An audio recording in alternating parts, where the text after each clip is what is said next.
Halo, kali ini temenin aku bikin latihan soal buat Kalisa ya. Hai guys, assalamualaikum warahmatullahi wabarakatuh. Welcome back to my video. Oke, jadi kenapa repot-repot bikin latihan soal buat anak, sedangkan di luar sana banyak yang berjualan buku-buku atau buku latihan soal. Kalau ada yang ribet, kenapa harus cari yang simple?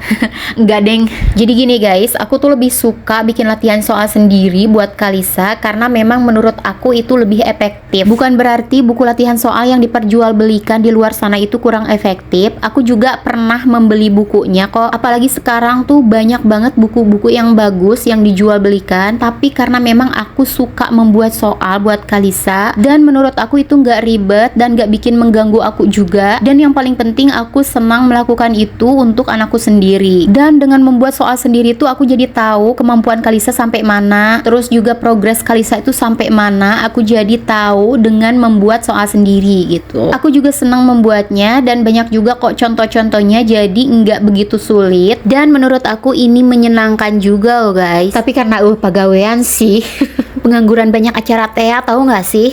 Dan apakah anaknya suka diajak belajar? Oh tentu tidak. Dia tuh hanya pilih-pilih aja soal yang bundanya kasih. Jadi nggak semua dia suka, tapi kadang aku memaksakan dia untuk belajar juga gitu. Jadi kalian tahu sendiri kan, kalau misalkan anak-anak itu lebih suka bermain ketimbang belajar. Jadi harus ada sedikit pemaksaan untuk dia mau mengerjakan latihan soal gitu. Dan latihan soal yang kubuat pun nggak begitu sulit, masih bisa dipahami oleh anak-anak dan yang pastinya menyenangkan juga. Nah ini dia contoh soal yang aku buat. Ini mudah banget dan pastinya Kalisa suka, apalagi kalau ada yang harus menggambar atau mewarnai. Oke, segitu aja kegiatanku kali ini. Seperti biasa, kalau ada yang nonton, thank you so much for watching and see you the next video. Bye. Wassalamualaikum.